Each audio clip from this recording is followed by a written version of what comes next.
benn rebelle procureur de la République def conférence de presse ñu jàpp 11 terroristes potentiels deful conférence de presse dina ma jaaxal. benn rebelle nga def conférence de presse 11 personnes nga jàpp ni ay terroristes nañu. waaw ñoo xamante ni jàpp amoon nañu ay cible ak yooyu yëpp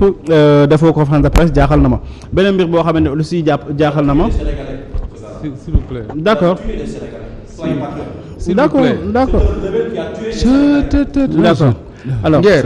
mooy ko mu àggale ngir yàlla. boobu mooy ko mu àggale. Issa je te le demande non Issa je te le demande très très sincèrement la prochaine fois il faut veiller sur ça parce que ça c'est inacceptable. mais may ko mu dama chez ce gars là. Sare non faut arrêter s'il vous plaît. Allez-y pas Makhtar. Alors li ma doon wax mooy bu nekkee benn rebelle procureur war na mën a def conférence de presse à plus forte raison bu ñu jàppee 11 personnes yoo xamante ni dañu bëggoon jug pour taal Sénégal rey ay nit loolu yaakaar naa ni waroon nañ ko jox sérieux bi wax. beneen mbir bi nga xamante ni aussi dafa téye sama xel mooy boo président Macky Sall recevoir ki nga xamante ni mooy waa jooju nekk France. lu mu tudd Californie. ñu bëri dañu doon opposé sama classe gi ni la moo tax waxoo leen ci. Akhenaton pourtant mooy saaga kilifa diine yi te pourtant ci Sonko la ne alors bu nekkee ci semaine boobu ñu jóge ci semaine boobu teg ci benn semaine rek ñuy dégg ay accusations yu grave yu teg ci kawam damay fàttaliku Assane Diouf sénégalais la nekk États-Unis di daan dooleem amoon ay kaddu yu mu doon yëkkati di ko teg ci kaw nit bañ ko bëggee sonal bëgg ko indi Sénégal dañ ko jiñ terrorisme te ba tey gisuñu ci dara man en fait ci loolu laay demee parce que dafa am loo xamante ne benn principe la bu immuable mooy la présomption d'innocence war nañu mën a quand même di politique di def lu leen neex mais ñi bañ a foowe yenn mbir yi c'est-à-dire sànq kii mi ngi koy wax maire Tine mi ngi koy wax dañ dem ba terroriste dëgg sax dina ñëw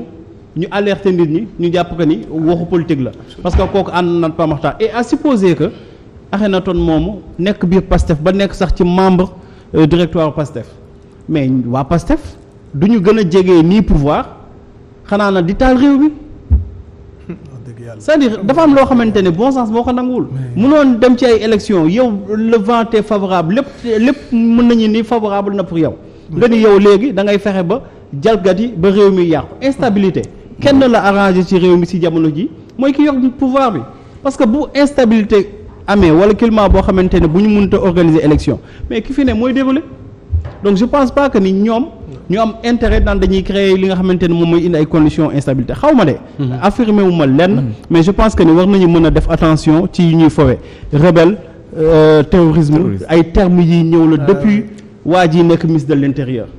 xaw ma coïncidence la xaw ma nu mu demee mais ba mu jógee ci Karim Wade dafa dem ci Khalifa Sall ba mu paree ci Khalifa Sall bañ ko defee ministre de l'intérieur sénégalais yu bëri dañuy ni kii dafa ñëw pour Ousmane Sonko te ba mu ñëwee ba tey terrorisme la njëkk def ci manifestation yi te mars bi wax dëgg nañ waxante dëgg te yàlla rek tax Abdoulaye Nguer gis nga ay sénégalais yu génn ci bu Auchan bi di naan ay meew waaye gis nga tamit ay gars yi nga xamante ni ñanga jor leen identifier arme à feu d'accord ñooñu seen ay nervi lañu arme à feu ñooñu seen ay nervi lañu d'accord seen ay nervi lañu je suis d'accord ñaata nervi lañu et même ces gens là ñu ñu jàppee 11 yi ñoom dañoo reconnaître à travers une retraite comme ñoo yoroon fi tamit ils ont commis ces attentats de mars 2021 c'est grave s'il vous plaît c'est grave il faut oser en parler et parmi eux il y a Ousmane Seck qui est membre à part entière de Pastef bàyyi ko mu développé ngir yàlla. Abdoulaye man je suis d'accord ni ma gisee c'est lui-même le cerveau Ousmane Seck qui a organisé tout ça. Abdoulaye ni ma gisee li xew mars buñ ko jëlee bëgg ko def ay mbir yoo xamante ni dañ ko xalaat pour dem di attaquer ay bërëb man du ma ko gëm parce que maa ngi nekkoon sur le terrain ay sénégalais yu bëri dañ doon fox ñu ci gën a bëri dañ doon fox bu ñu duggee ci Auchan ñi gàddu ay couche ñi gàddu ay leneen ak leneen donc ñooñu demuñu fa woon pour attaquer qui que ce soit. Je te rappelle qu'il y a 14 Sénégalais qui sont morts. 14 Sénégalais qui sont morts. Pape Makhtar, respecte la mémoire des Sénégalais qui sont morts. Bu ni ma dañ doon foo. C'est 14 Sénégalais qui sont morts en mars 2021. C'est impossible ce gars. 14. Allez-y Pape Makhtar. Mais calme aussi. Non mais yow aussi il faut que nga apprendre à respecter les gens qui sont ici. sànq ba léegi yaa ngi ne da ngay déglu Sénégalais gënoo cee sañ ñi. sànq ba léegi yaa ngi ne da ngay déglu. Allez-y Pape Makhtar. On parle de ça. d'accord li ma fu ma bëgg daanelee rek nga doon def ci yeneen thèmes yi rek pourquoi tu insistes ci bii fu ma bëgg daanelee rek mooy en fait au-delà de sa personne parce que ñoom ñoo koy wax ñoom ñoo bëgg jël affaire mars bi bëgg ko def ay affaire de délinquance ak yu kenn xamul dañuy fàttali ni gis nga c'est-à-dire mënoo toog sa bureau te jamono jooju comme ndeysaan dañ doon tiit ba làqatu ba amuñu woon lucidité ba duñu woon seetaan télé mënuñu xam lu xew mars li xewoon ay nit ñu génnoon am ay frustration ñoom ñoo ko tuddee émeute de la faim c'est-à-dire nit ñoo xamante ni te effectivement boo ci doon gis image yi nit ñi dañ doon jël ay meew ak ay kii di xëccoo am na koo xamante ni bu del sàngaram la gàddu naan ba mandi ku nekk sa soxla la doon faj ñoom ñu tuddee ko émeute de la faim parce que nee nañ am na sax benn avocat bi naan dañ dugg këram jëf ay pomme de terre ak ay soble donc tey mënuñu wëlbatikuwaat na ni mars boobu lu fa xewoon ay affaire de terrorisme la il faut que ñu arrêter di fowee li nga xamante ni dafay taalim réew Sénégal gii nii jàmm moo fi am te yaakaaruma ni tey opposition bi nga xamante ni xam na ni pouvoir bi 16 mois moo ko dase mii naan day attentat loolu nag wax dëgg yàlla man yaakaar naa ni donc Matar l'attaque au poste de gendarmerie les 14 morts attaque këru jàmbur yi donc loolu foo la woon quoi pour yow bu ko wax dara allez-y Mame Birame mais c'est grave fi nekk nii gars yi dañ extrêmement grave les gens se risquent non yow li nga mel laa wax yow li nga mel war ngaa rus ci ni nga mel parce que gars yi léegi il se résigne maintenant bàyyi leen ko mu wax lu ko neex s'il vous plaît mais non kii allez-y c'est Mame Birame grave xam nga man quelque part dama jàpp ne en matière de njuuj njaaj président Macky Sall daf ci jël une très grande longueur d'avance ci opposition bi li tax ma wax loolu mooy élection législative 2017 ba ñuy am ay 47 listes Macky Sall boobu ma ngay préparer élection 2019 présidentielle ci législative yooyu la ñu gisee ñoom Farba Ngom ñoom Farba Senghor ay Farba lu mu tudd ay Serigne Mbacké Ndiaye ay Ousmane Ngom ñoom ñëpp fële fu kenn xamul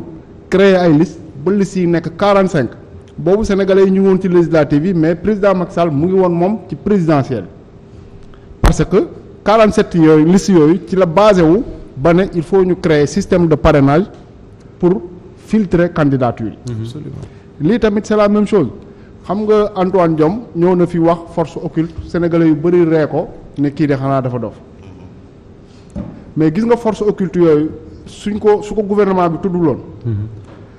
commande matériel de répression bu mu def après bu demoon ci benn dëkk di ko fa commandé dañ naan ko yow xanaa da ngaa bëgg a attaquer Gambie wala Guinée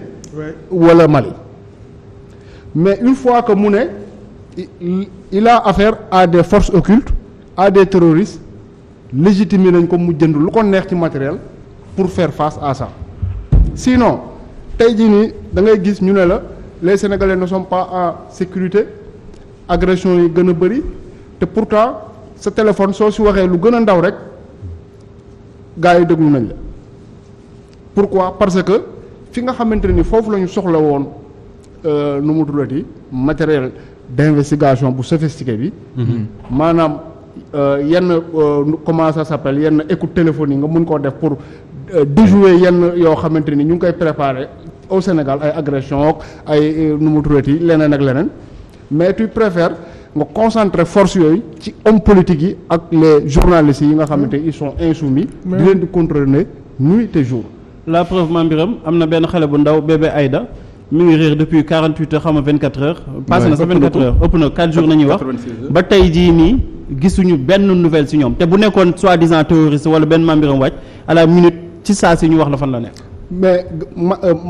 le 17 juin bi passé le 17 juin bi passé mais wane na xaalisu Sénégal en partie fu mu dem.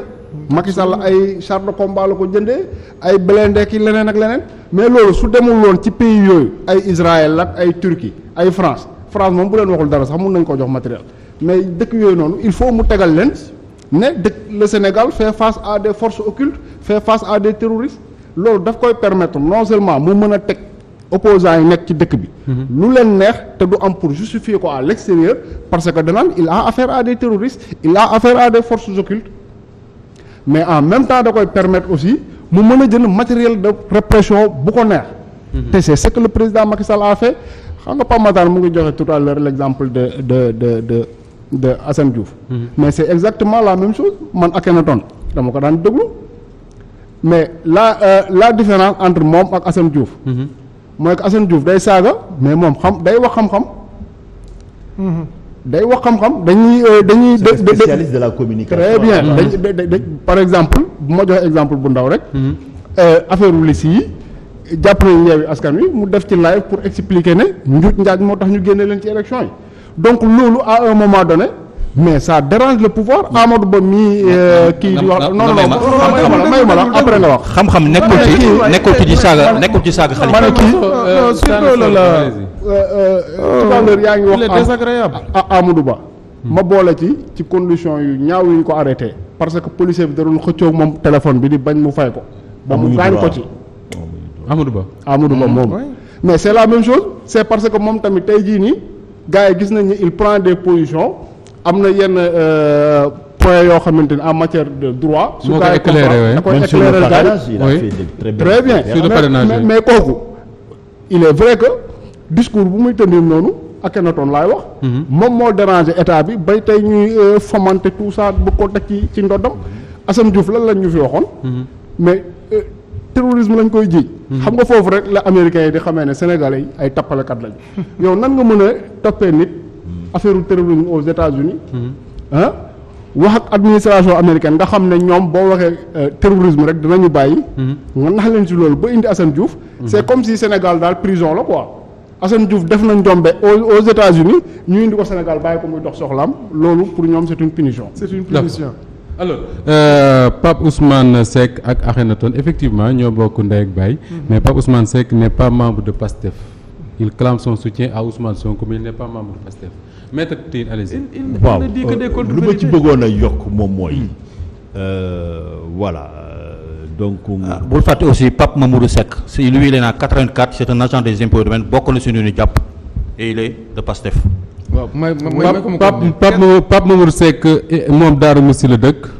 ay mbokkam déglu ma rek ay mbokkam nee nañ insuffisant rénal la il est gravement malade il pique 2 crises. yal na ko yàlla defal jàmm. waaye nag moom lu mu naroon def bu tàkkoon ci biir Sénégal. te ñu ñëpp si ci. may ko mu développé may ko mu ñëw. waaw benn affaire moo ma dérangé ci affaire ci waxtaan bi.